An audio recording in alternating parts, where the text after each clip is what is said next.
to Latinx Can, a podcast showcasing Latinx professionals who turn their dreams into realities.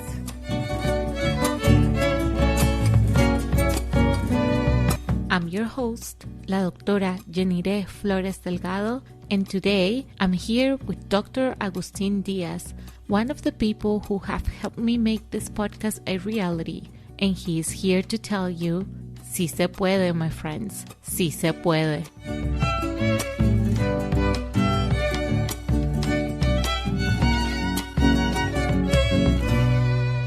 Dr. Diaz is a product of the public educational system in Puerto Rico, which, despite the challenges it faces, just like many other public educational systems around the world, gave him the tools to be the first in his family to become a college graduate, a doctor in chemistry, and a well-recognized figure in the 3D printing industry.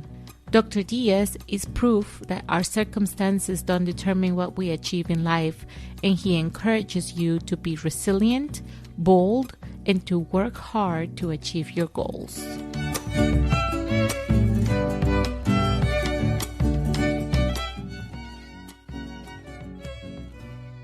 Dr. Agustin Diaz, welcome to Latinx Can. Thank you. It's my pleasure to be here. I've been looking forward for this interview for a long time now. You know, I was a little worried to do this interview with you, but if Michelle and Barack Obama can do it, then so we can. Of course. Well, so I think for our listeners who don't know, this episode I wanted to do so that people can start meeting the team that's behind the podcast. And of course, the listeners don't know that you and I are married. So that is one of the reasons why you are part of this team, but not the only one. You actually have merits behind you that make you worthy of the podcast too. So I'm looking forward to sharing that story with the rest of the world and our listeners. I'm actually looking forward for this interview. I've been super excited since you started the podcast and since we came with the whole idea and all those long nights drinking and thinking about topics and possible candidates to be interviewed. So let's start by talking a little bit about where you come from and your story. Excellent. I come from a small little island in the Caribbean called Puerto Rico. It's a gorgeous, beautiful place. I am the middle child from my mom's side and from my dad's side. My family is quite complicated. I have two sisters. In my mom's side, I have two brothers and one sister from my dad's side. And both of them, I am the second child, so I have that really middle child syndrome basically marking my life all this time. So always overachieving, always trying to get attention any way that I can. So I'm a little bit loud, I'm a little bit bold, you can call it that way, and that's basically where I come from.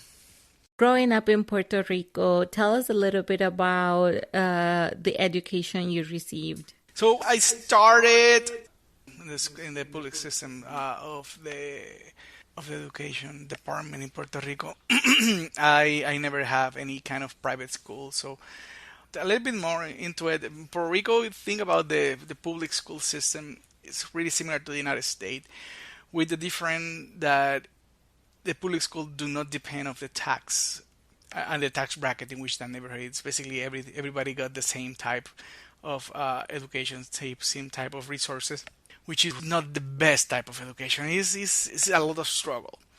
So you are getting educated with a lot of kids with a lot of different social, economic backgrounds. So most of the time, you can see a lot of your friends in the classroom lagging a lot and having trouble understanding really simple concept, and basically that gets the level of the class to stay really, really basic. So you never get to a higher level.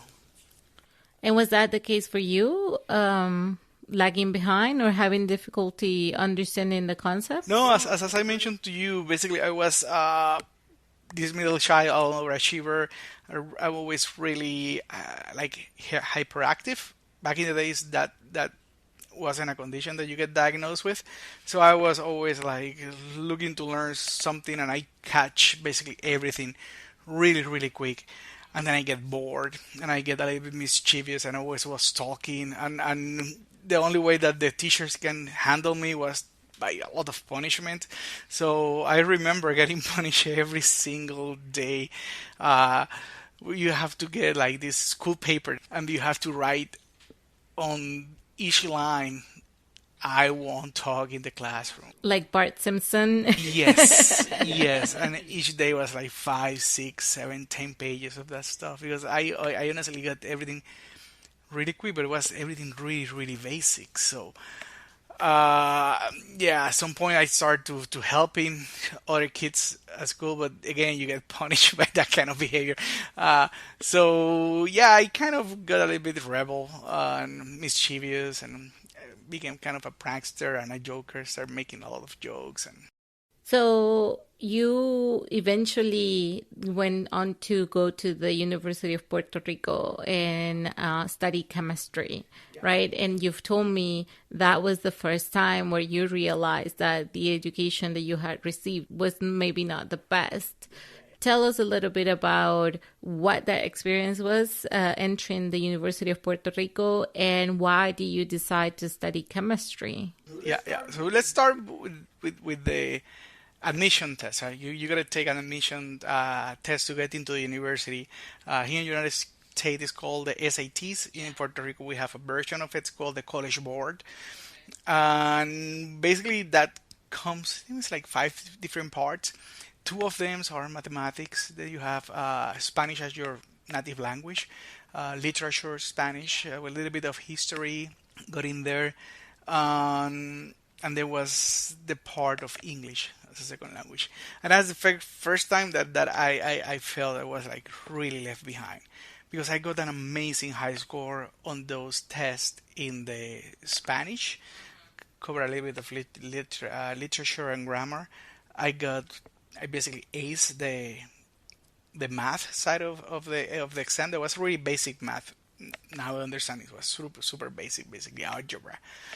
And then in the English part, I got 300, and the test, the possible that you have per part is between 200 as the lowest score that you can get, and 800 the max, and I got 300. So it was the first reality shock. It's like, oh, there's some big lagging, because those tests are standardized. So basically, that means that probably 85% of the population that took the exams know more English than me. I know, and English always has been my struggles. So even though I flunked my English part, I got into the preferential acceptance list into the university at the University of Puerto Rico. So it means that if you have a score, I think by that time was 3,000 or more. I think it was 3,000 or 3,200. I don't remember the specific number, but if you have a score that is high enough, you get like a priority on the admission. So the first admission application that the university is going to look at is yours. So I get that privilege, but my English was horrible. So thanks to the math section in there. From there, I got into the university. University of Puerto Rico, Rio Piedras campus is basically the most prestigious university in the island.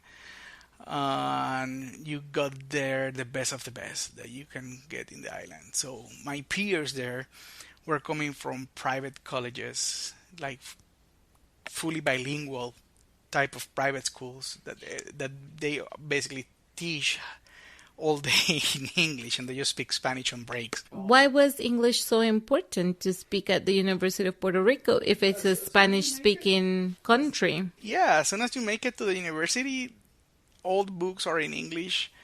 Most of the professors that are from the outside teach in English. So if you get a calculus professor speak English, I mean, it's basically you sit down and you don't understand anything. It's really frustrating. But in theory, you get to university with 12 years of English. You are supposed to speak English, and you get that in the admission test. 1/5 of the admission test is English.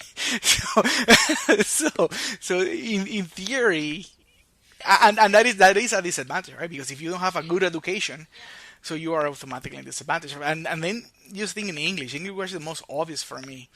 But as soon as I get into my pre-calc class, oh my God, I was so lost. That was the first time that I failed a test in my life. I finished that first semester with 2 C's. And I don't know why I get C in pre-calc. I think that the professor really, really saw that I put so much effort, and just for effort, it's like, yeah, you're average. like a low C. Keep going. That was really frustrating for me. The other C was in English, of course. And so the University of Puerto Rico is actually pretty affordable when you compare it to universities in the mainland USA. But for you, it was still a bit of a challenge to pay for the university. Yes. How did you manage to make your way through and finance your education? Back in the days, if you are low income like I was, and your parents made less, I think it was less than 30,000 a year, you get what is called the full tuition through the Pell Grant process, and that was enough to pay for that tuition and get an extra amount of money that you're gonna receive, I would say, like every 6 weeks. So they divide it like in 3 payments, and the first one you get it in that first week, but you depend on that check if you're poor like I was, to buy your books, right? So what I did is that when I was in my last year of high school, a friend of the family, he was a photographer, and he had a booth in a mall, and on Christmas breaks, he got the booth of Santa Claus. So it was Santa Claus. So I became Santa Claus in that last year. My senior year of high school, I was, during that Christmas break, I was Santa Claus. So I have to put makeup, a beard, and everything. And after that, he acquired a custom of a purple dinosaur. And for some reason, the kids call it like Barney or something like that. But it wasn't Barney. It was a lot more purple than Barney. It was called like a really Puerto Rican dinosaur. And after, in Puerto Rico, we have the tradition of the Three Kings, in January, of the White Skin in January. So he had the booth until January 6th. And in past year, he used to have 3 guys doing the character of the kings, and he wasn't a good revenue source. Then I come with the idea and told him, hey Luis, let's do this. Let's get that costume that you have of that violet dinosaur, and let's just use the head, and let's get the body out of with the costume of the wise man. And you have just one guy, so instead of paying 3 salaries, you're paying just my salary. And then I was the wise man, also with the head of the dinosaur and the feet. And that was an immediate hit. Everybody was crazy. So then we put like one of those crowns on top of his head, of the head of the dinosaur, and taking pictures. And that's basically how I start working with this friend of the family called Luis, that he helps me a lot through my career. And he basically started doing just pictures with dinosaurs. And then when we were at the mall, one of the parents of the kids that were just falling in love with the dinosaur, he said, how about if you come to the birthday party of my kid? It's going to be this Sunday. I'm like, how's that? Yeah, just go, show, take pictures. And just like that, we started a side business doing birthday parties for little kids with a custom. And do you guys sing the song? For Barney's song? No, it was the same. It was the same song. It was the same everything. Yeah, that's basically how I start to finance my school, because the Pell Grant is enough to buy you the books and maybe to buy you food that you're gonna need and transportation. But even with all those struggles, you managed to complete a bachelor's in chemistry from the University of Puerto Rico. And then you even go on to enroll and pursue a PhD degree in chemistry as well. What made you decide to pursue a PhD? Everything goes back to high school. It's like I never had like really good advice from no one in my early years. I was in high school. I was doing really good with grades. I was acing the exams. But yeah, everybody said, "Oh, you're super smart. You're doing really good. You should be a doctor. You should be a doctor." And when they say doctor, it's like an MD to go to the med school. It was even a doctor or a lawyer, but I was really smart about sciences and math. That was basically my passion, and I did a lot of science fairs project, and I win a couple of those projects, and it was really successful on those ones. So they said, "Oh, you gotta be a doctor," and the doctor said, "Oh yeah, okay." So I actually applied to the university, and I entered into the pre-med. It was really difficult to get back in the days, and I still today is still really difficult. So I made it in there.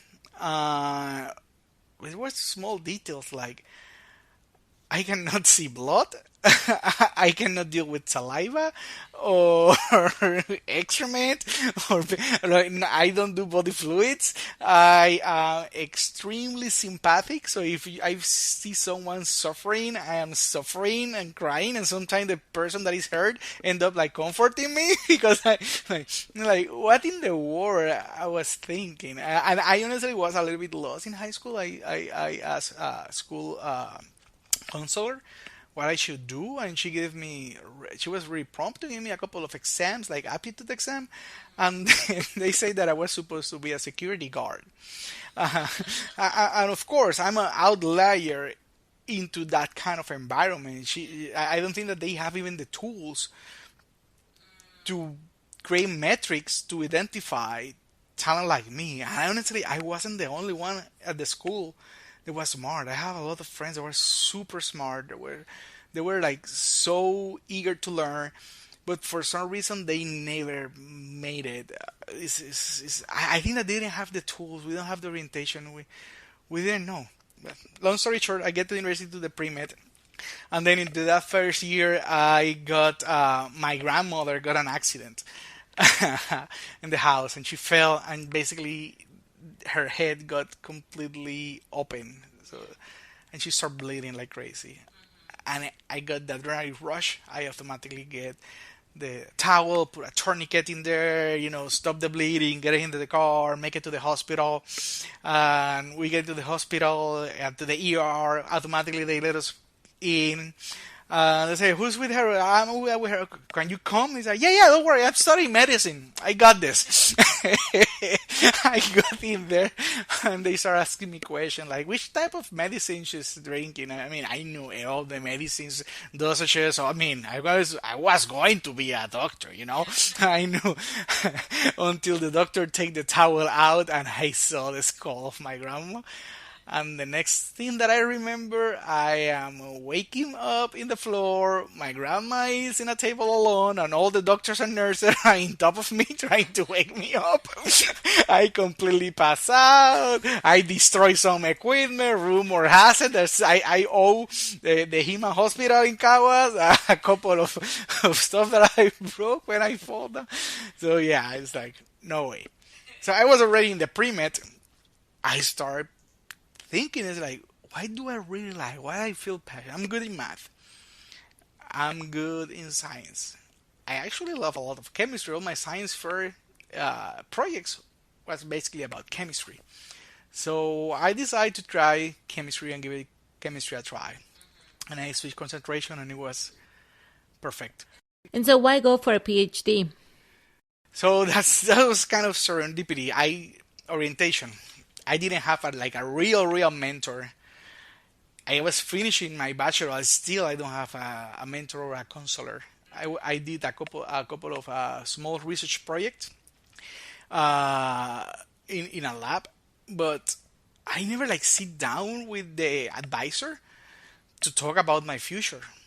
It never went there. It was just I was doing research, I was doing cool stuff, but in my mind, I didn't realize that you can go and do a PhD. My mind was, if you want a PhD, you need to go to the United States. You need to get into a school. You need to take those exams, the mission tests again, all in English, and the money. You need money. In my mind, is money always had been important. Like, how I gonna make it? Okay, there's scholarship, but I need to get there to get the scholarship. And I always was struggling here in Puerto Rico. I need to wait to get that first week of classes to get that money to then go and buy my books and then have money to do their normal activities that a student need to do. How am I gonna make it even there? So that always was a problem. So I never thought about going to a PhD. In my mind, I finished my bachelor. I really love to teach. I discovered my passion for teaching when I started working in a tutoring center at the university. At the first time, they didn't want me because I'm too loud and I get too excited. They're like, "No, you need to keep it quiet." But then I won their heart.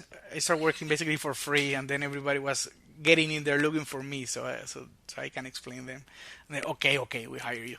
So that's another source of income, because even though they were paying like 4.25 or something like that per hour, it was 4.25 is a lunch. You know what I mean? So every penny counted. So I got into my pecan class one day, and three of my good friends say, "Hey, we just applied to the grad school here at the University of Puerto Rico." And I was like, "Wait, what? Can you do that?" "Yeah, why not?"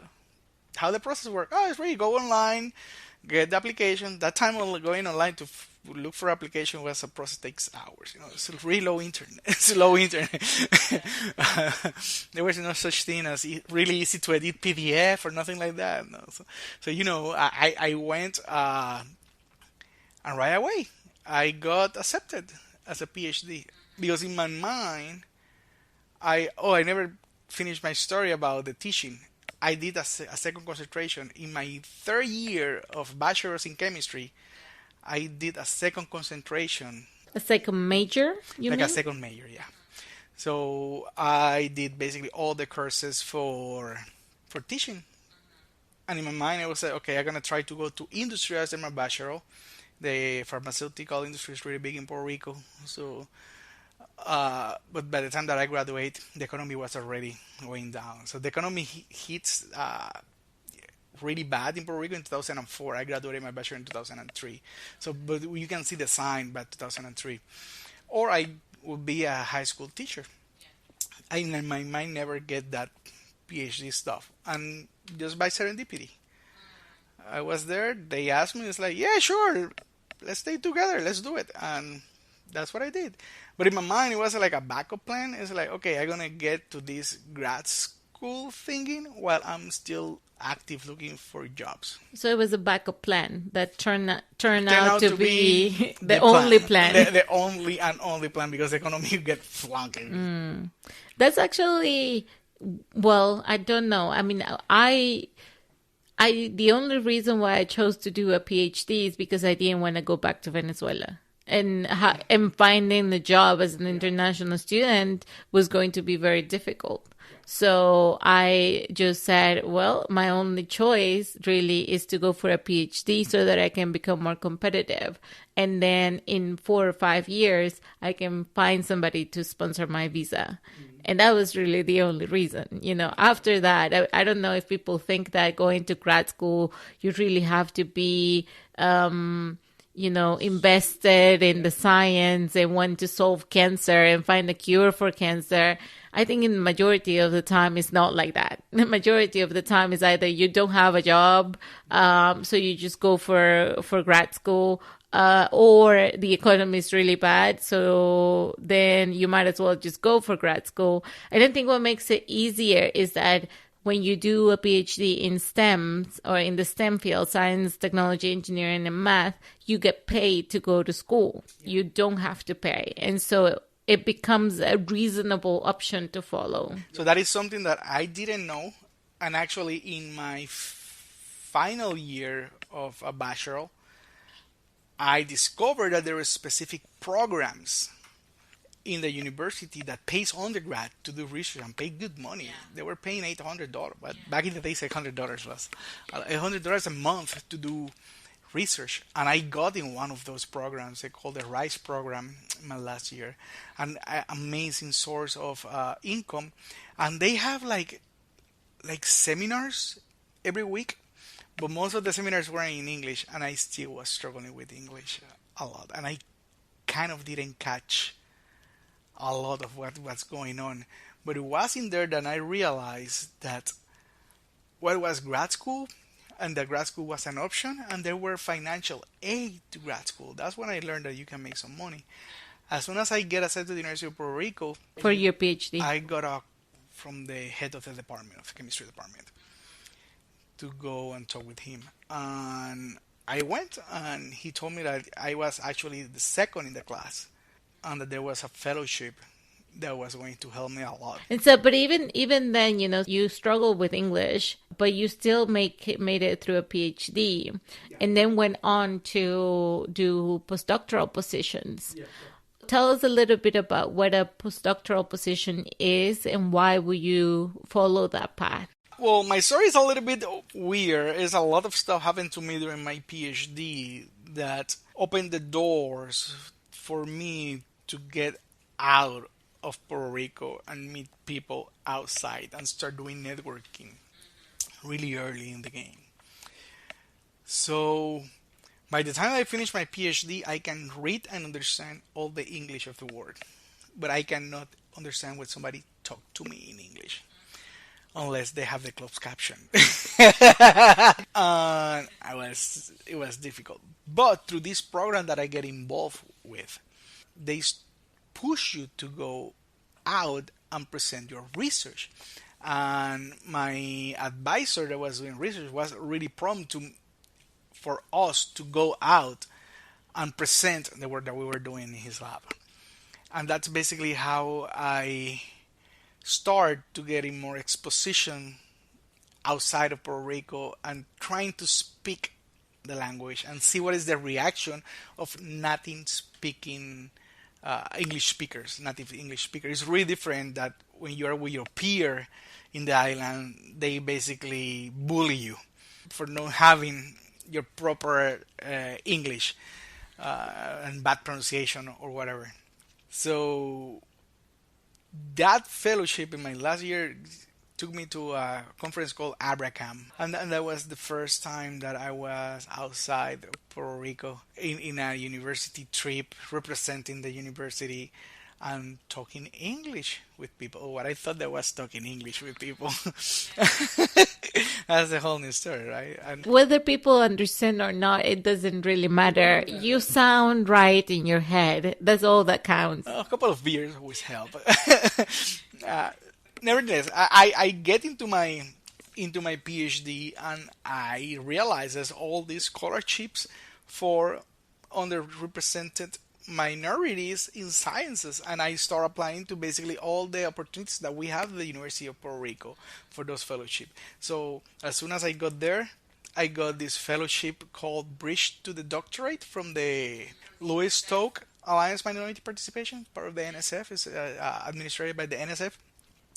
And they sponsored my first 2 years. So out of the sudden, my plan B that was to, okay, I'm going to do this PhD until I find a job elsewhere, is not needed anymore, because at that point I started making, I think it was like $30,000 a year.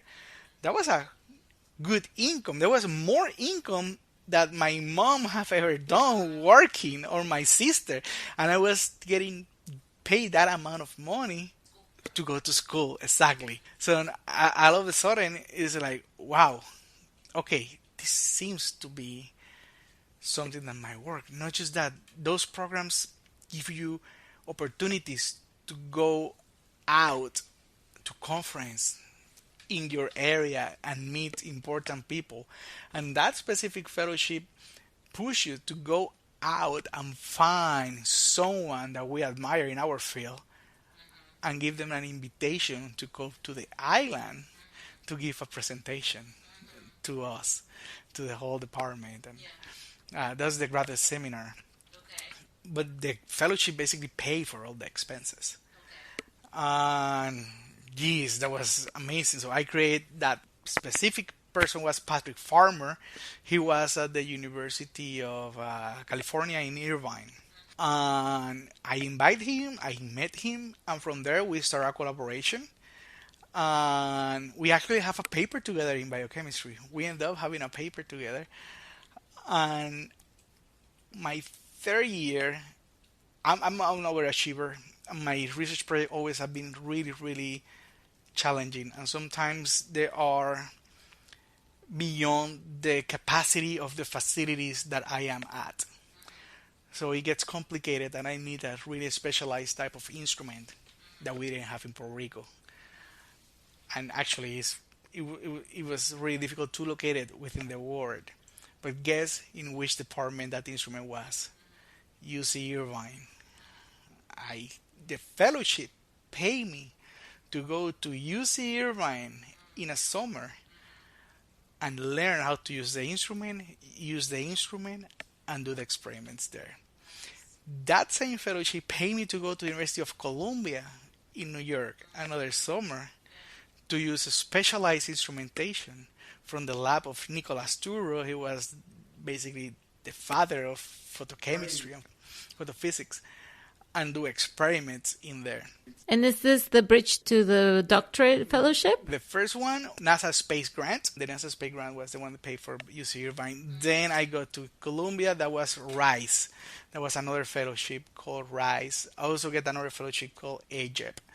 But it was on the RISE that I went to Columbia, and after that, the instrumentation that I needed to use at the University of Puerto Rico broke down. So basically my project got stalled for a couple of months, and I realized that my fellowship have budget to pay for me to go to another university to finish my PhD project. And I spent a whole year at Texas A&M University. And they paid for everything? For everything. Wow. Per diem, housing, everything. And that's basically how I finished. Because the University of Puerto Rico is something that you learn in the University of Puerto Rico is that if you have a degree, you're a resilient person. You have go through hell and back. Instrument breaks down. There is no warranty of instrument. There is no technician that go and magically fix the stuff. No, you need to open the stuff and figure out what's wrong and try to fix it yourself. So you actually can see the instrument in the inside, how everything works, and basically give you a state of mind that anything is possible. It's broken. Don't worry, we can make it work. It's going to happen. And you make stuff work. You keep going until you make it work. So at Texas A&M, I was working with Dr. Abraham Clearfield as part of that opportunity, because he was a crystallographer and he had the access to the X-ray powder diffraction machine that I needed, and as I included him in my dissertation committee. So he came to Puerto Rico for my defense, and after my defense, he said, "Well, I want to offer you a postdoctoral position in my lab. I want you to stay in the lab, keep the lab that you're using, because there's a lot of things that we need to do together." And so for people who don't know what a postdoctoral position is, what is it and what does it entail? So postdoctoral position is the transition that you have between that PhD and be completely ready for a faculty position. So basically it's to fine-tune your skills as a researcher and find that harmony between doing an experiment and writing, proposing experiments that might work in the field. And at the same time you're writing, you're asking for money to different agencies. So a postdoc is a lot of experiment to get money and get funded, and to learn how that dynamic works. Which is exactly what research professors do. Exactly. Beg for money anywhere they can. Exactly. So I think I went to school, I tell everybody, to learn chemistry for 2 years, and the rest of the 10 years that I studied was to learn how to beg for money.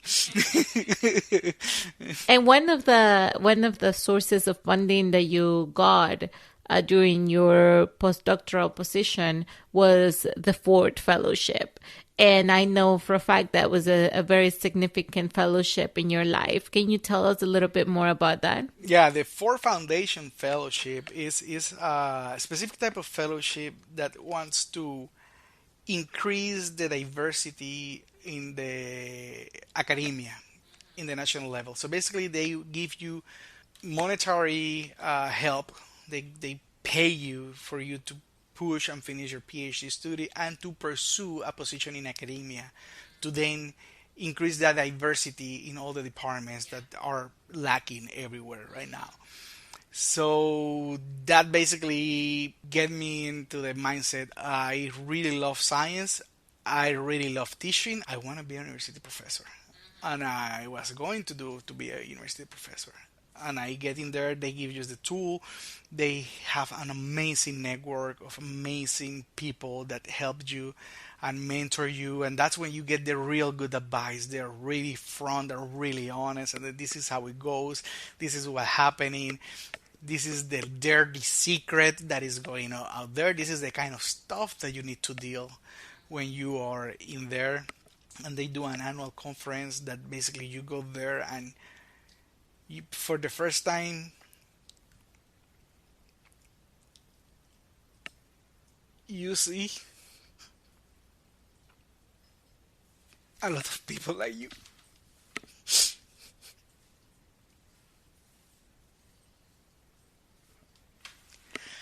That also struggle, they're going through hell, and they're fighting to stay afloat. And it's not easy. And you get to the conference and you get pumped. Because you see that it's possible. Sorry.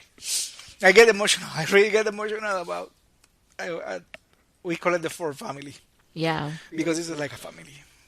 And they provide not only that financial support that is so important, but they also give you tools, which is one of the reasons why we are doing the podcast as well, right? Because you and I, through different channels, we have received training and we have received tools that the rest of the population who is in majority groups, receives access to it either directly through their education or indirectly through their families.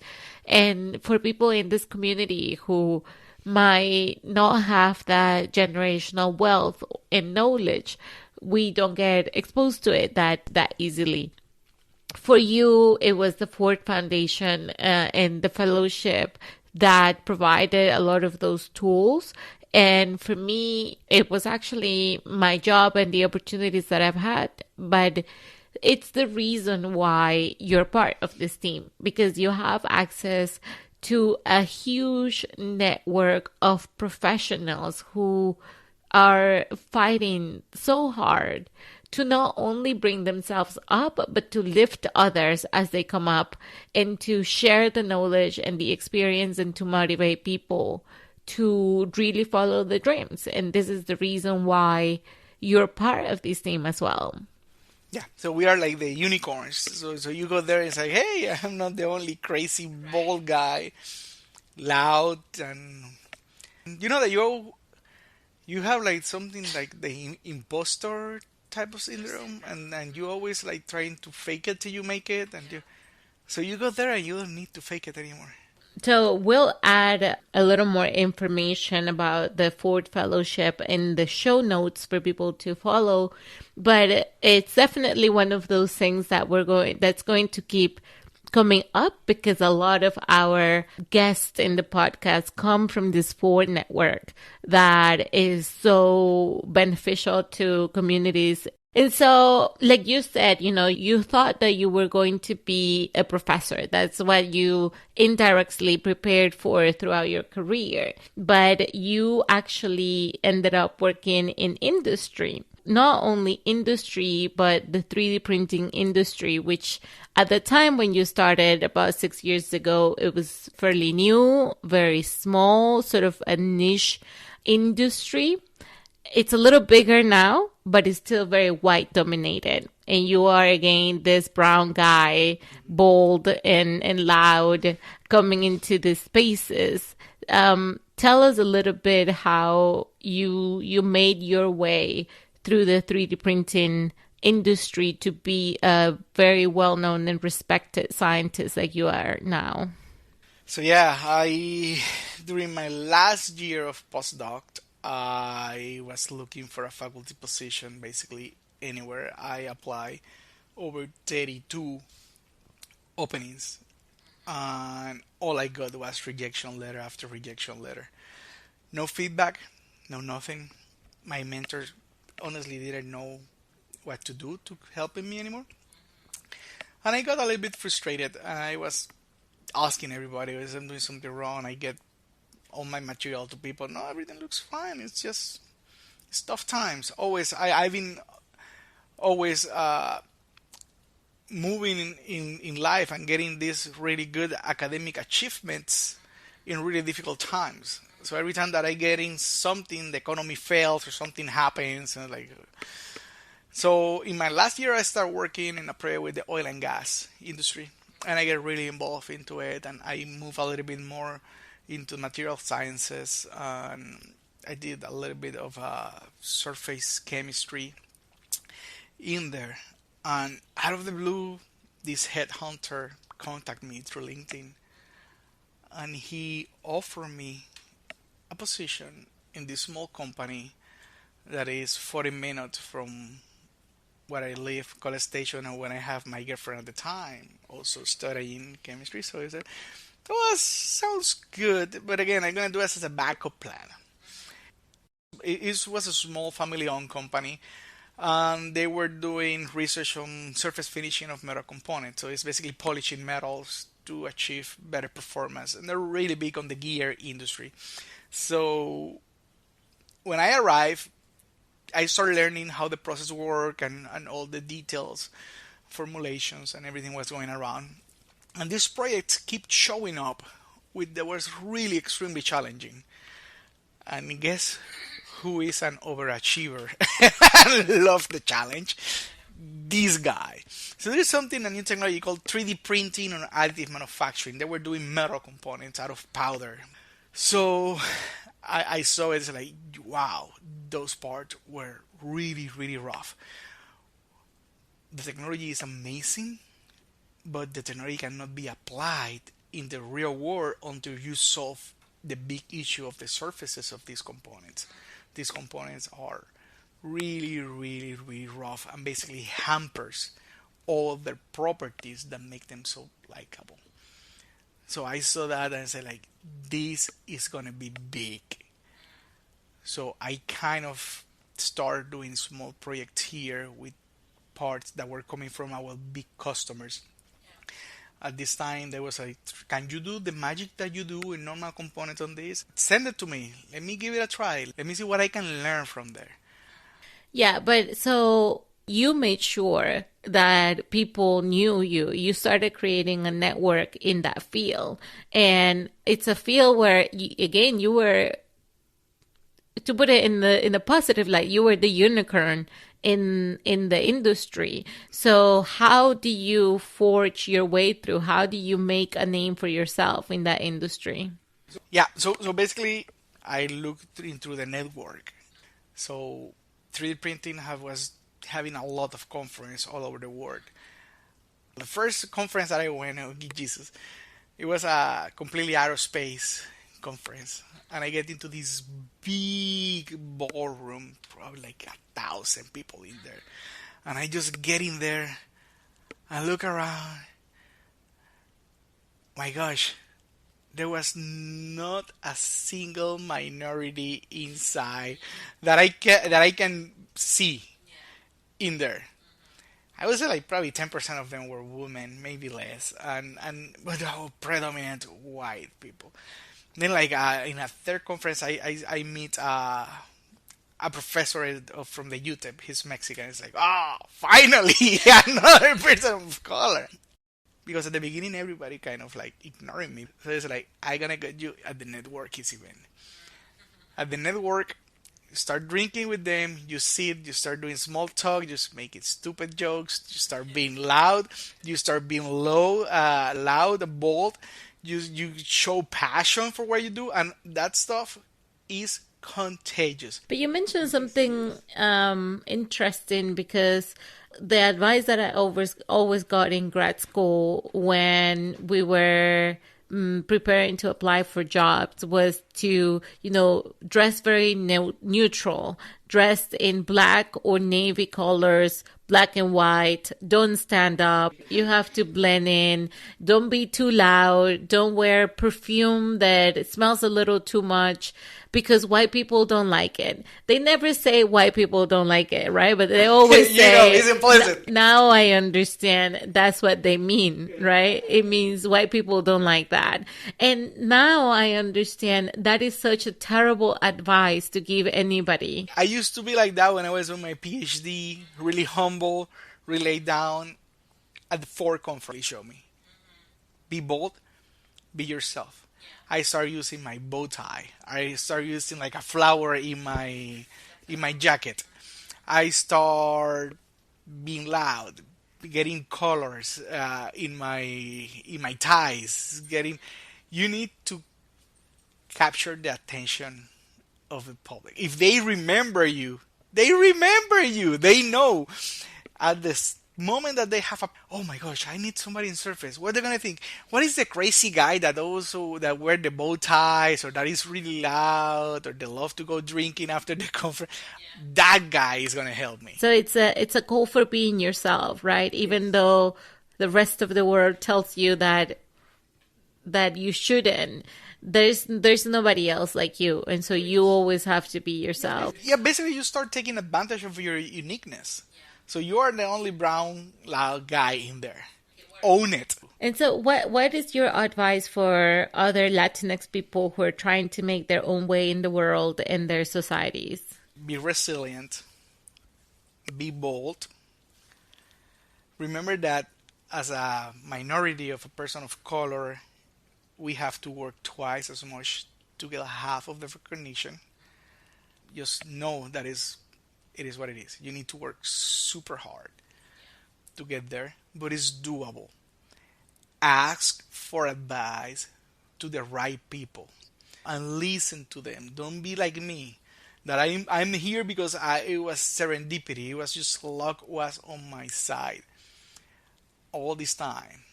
There was like small events that I can pinpoint in my development that, wow, if I have missed this second, I wouldn't be here. I wouldn't be one of the statistics. I can see in every big decisions that I make, because I never had that person that I feel comfortable to explain my situation, and that person can give me the advice, knowing, it's difficult to find, but nowadays with the technology, it's super easy. Go to LinkedIn. If you want to do something in your life, identify somebody who is doing it and just send a message. Yeah. Probabilities is he's going to ignore you. But what if he answer? Yeah. Send many of those. Try to get in contact with somebody. Ask questions. And if you don't know where to start, you can always email us. This is the reason why we're trying to do this, to provide that network and that opportunity for people who don't seem to find it anywhere else. So we're here to help, and you can definitely email us at latinxcan@gmail.com and ask any questions that you might have, and we'll see how we can help you. Thank you for listening to this podcast. And if you want to put a face to the voices you just heard, you can follow us on Instagram at LatinxCan. If you have questions or feedback for us, you can email us at latinxcan@gmail.com. And if you like this episode, please leave a review. It is the quickest way to grow as a community. Once again, thank you for listening, and remember, unidos somos más.